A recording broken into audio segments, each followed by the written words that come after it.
सरकारचा पाठिंबा आपल्याला मिळतोय. अनेक भेटी देण्यात आहेत, आदिवासी बांधव आहेत, अनेक नेते मंडळी भेट देत आहेत. काय आपल्याला अधिकाऱ्यांकडून आणि नेत्यांकडून किंवा आश्वासन? नाही, पहिल्या दिवसापासून आमची जी मागणी आहे की काही जरी झाला तरी अदानी प्रकल्प आपल्या तालुक्यात झाला नाही पाहिजे.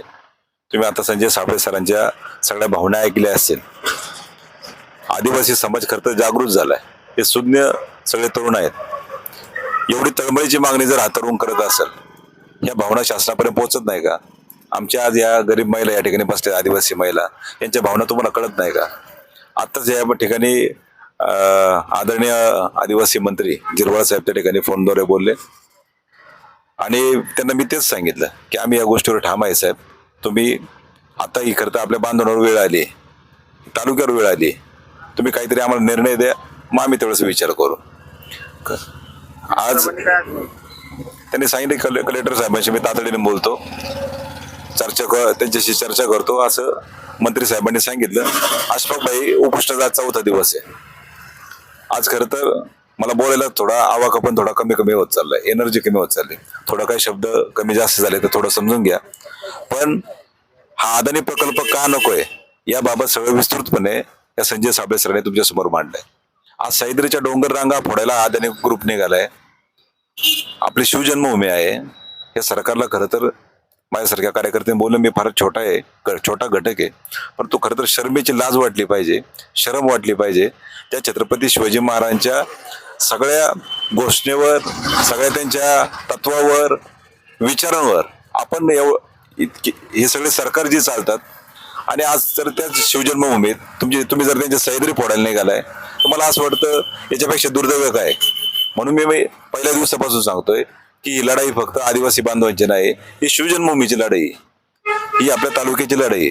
आज आपला नाणेघाट सारखा एक सुंदर परिसर, तिथे या अदानी ग्रुपची नजर पडली आहे. आणि मग संजय साबळे सरांनी सगळा विस्तृतपणे तुम्हाला उल्लेख केलाय की यांच्या नेमकं मनात काय, यांना नेमकं मायनिंग का करायचंय, या सगळ्या गोष्टीचं त्यांनी विश्लेषण केलंय. मला वाटतं अशफाक भाई, आपल्या माध्यमातून, आपल्या न्यूज चॅनलच्या माध्यमातून हे सगळे जे अधिकारी आहेत यांनी जुन्नर तालुक्याचा, आमच्या भावनेचा विचार केला पाहिजे. नाहीतर हा लढा इतका तीव्र होत जाईल. आज आदिवासी बांधवांची भात लावणीची कामं चालू आहे, आवणीची कामं चालू आहेत. नाहीतर तुम्हाला ही जे एकदा कामं उरकली तर हजारोच्या संख्येने आदिवासी लोक बाहेर पडतील. कारण प्रत्येक कुटुंबात आता आदिवासी बांधव आमचा जागृत झालाय. मगाशी संजय सरांनी सांगितलं उगाच काहीतरी 5-10 लाख रुपये देणार, ते तरी किती दिवस पुरणार आहे हो, मला एक सांगा. आणि काय करायचं? आणि मी तुम्हाला सांगतो, सगळ्या आदिवासी समाजामध्ये, आदिवासी भागामध्ये, सगळ्यांचं मी म्हणतो तालुक्यामध्ये सगळ्यांचं म्हणणं आहे की हा प्रकल्प झाला नाही पाहिजे. जे काय अदानीचे एजंट असतील त्यांना कदाचित वाटत असेल हवा, जे एजंट असतील त्यांना वाटत असेल, परंतु आम्ही एकीकडे म्हणतोय की पुणे नाशिक रेल्वे व्हावी. मग गव्हर्नमेंटने त्याच्यावर विचार करावा.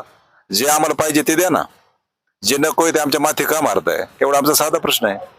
की आजी माजी आमदार सत्तेत आहे, त्यांचं एकमेकांवर आरोप प्रत्यारोप चालू आहे, त्यांना तुम्ही नेमकं काय सांगा? नाही, खरं तर त्यांना सांगण्या इतपत मी इतका मोठा नाही, मी छोटा कार्यकर्ता आहे. परंतु त्यांनी अशा वेळेस तरी मला असं वाटतं पक्ष राजकारण सगळं बाजूला ठेवून दोघांनी एकत्र आलं पाहिजे. जरी ते दोघं सत्तेतले जरी असले, परंतु आज खरं तर ही वेळ आपल्या आदिवासी बांधवांवर आली, ही तालुक्यावर वेळ आली. हा जर अदानी नावा जर आजगर तालुक्यात जर घुसला तो आपल्या तालुक्याला वेळ खा मारल्याशिवाय राहणार नाही. आणि अनेक ठिकाणी ते भारतामध्ये त्या गोष्टीचा प्रत्यय आलेला आहे. अनेक ठिकाणी अदानी प्रकल्पाने पोखरलेलं आहे. मध्यंतरी राज साहेबांचं जे भाषण तुम्ही आवर्जून बघा, मी वारंवार सांगतोय, महानगरपालिकेच्या निवडणुकीच्या काळात राज साहेबांनी अदानी ग्रुपवर जे भाषण केले ते खूप पाहण्यासारखं आहे आणि खूप विचार करण्यासारखं आहे. अदानी ग्रुपने काय काय पोखरले आपल्या लक्षात येईल.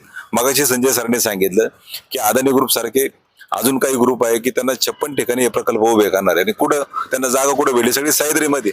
परत सह्याद्रीमध्ये कोण राहते? आपल्या सह्याद्री डोंगर रांगामध्ये सगळे आपले आदिवासी बांधव राहतात.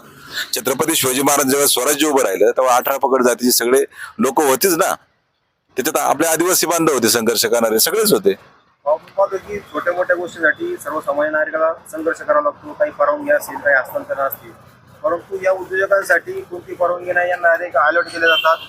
खालच्या यंत्रणेला काही माहीत नसतं, कलेक्टर असतील त्याच्यावरच्या मंत्रालय पातळीवर या सगळ्या गोष्टी केल्या जातात. कितपत योग्य? तुम्ही खरोखर फार महत्वाचा प्रश्न विचारला. सामान्य माणसाला इथं न्याय मिळण्यासाठी म्हणजे खरं तर त्या गोष्टीचं सामान्य माणसं मला असं वाटतं तो विश्वास उडालेला आहे प्रशासनाच्या बाबत. पण जे हालापेष्टा सामान्य माणसाला सोसायला लागतात. आज अदानी ग्रुपला हे जे अहवाल प्राप्त झाले, जे खोटे खोटे अहवाल त्यांनी मिळवले, खोटे सर्वे केले, मला असं वाटतं हा सगळा मनमानी कारभार आहे. आणि प्रशासन अदानी ग्रुप समोर हे हातबळ झालेलं आहे. कारण अदानी ग्रुप हा सरकारशी एक संलग्न व्यक्ती आहे.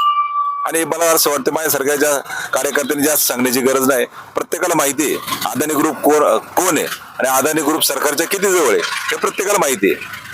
संजय सरांनी सांगितले की आदिवासी भागाचे काही नियम आहेत, संविधानाच्या दृष्टीने काही गोष्टी आहेत, देशाचे काही नियम आहेत, या दृष्टीने हा प्रकल्प इथं होऊ शकत नाही किंवा त्या परवानग्या मिळू शकत नाही. एवढं सोपं नाही ते.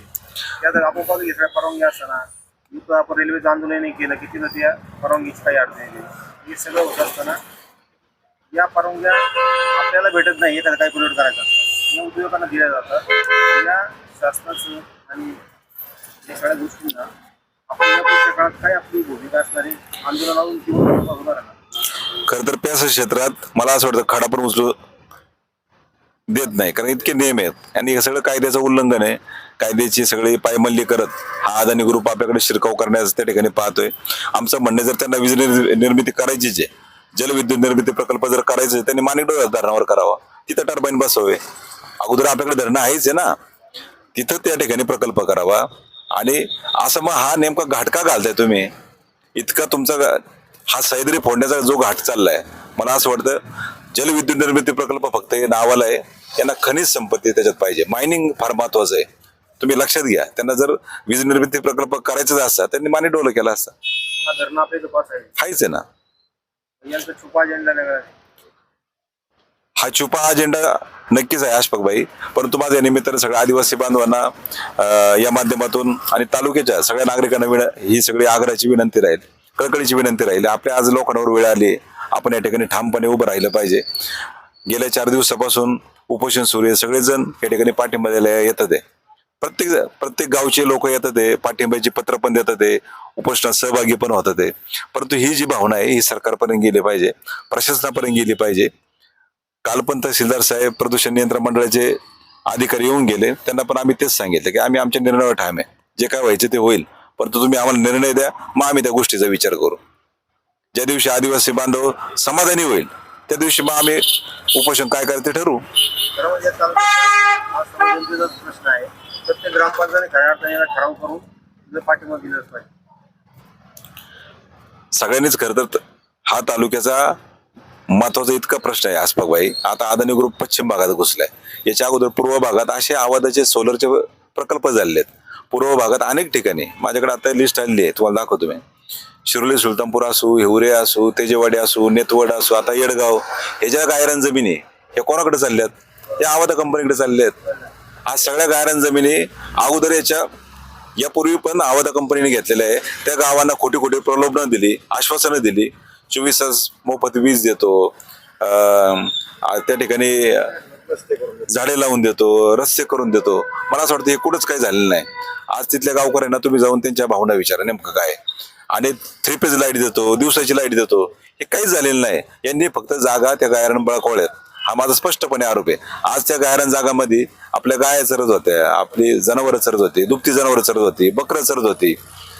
मग एकीकडे आपण हे सरकार जर गोमातेला आपण गोमाता म्हणतो आणि त्यांचीच गायरानं तुम्ही जर अशा पद्धतीने जर बळकावत असेल तर मला असं वाटतं हे फक्त गोमातेबद्दल हा फक्त समाजामध्ये त्यांनी दाखवला पुळका आहे, असं मला स्पष्टपणे माझा आरोप आहे. ते पण त्यांनी वरच्या पातळीवरच्या जागा अलॉट केलेल्या आहेत, खालच्या यांना काही माहिती सुद्धा नाही.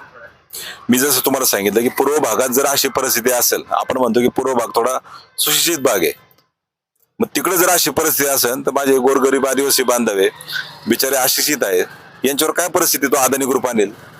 अदानी ग्रुप तर हा महाकाय उद्योगपती हो. म्हणून आमचं म्हणणं हेच आहे प्रामाणिकपणे की आपल्या तालुक्यात ऑलरेडी GMRT प्रकल्प आला होता, आता हे सोलरचे प्रकल्प येतात आहे, हा अदानी ग्रुप आमच्या माथी मारत आहे. म्हणून आमचं स्पष्टपणे मत आहे हा अदानी ग्रुप काही जरी झालं तरी आलंच नाही पाहिजे. जनसुनावणी काय करताय तुम्ही? सुनावणी करून काय करणार आहे? आमची भावनाच ही की आम्हाला नको आहे, तर कशाला करायची जनसुनावणी? तरी घेऊ नका, प्रकल्प करू नका. करूच नका ना. तुम्हाला करायचं गुजरातला करा,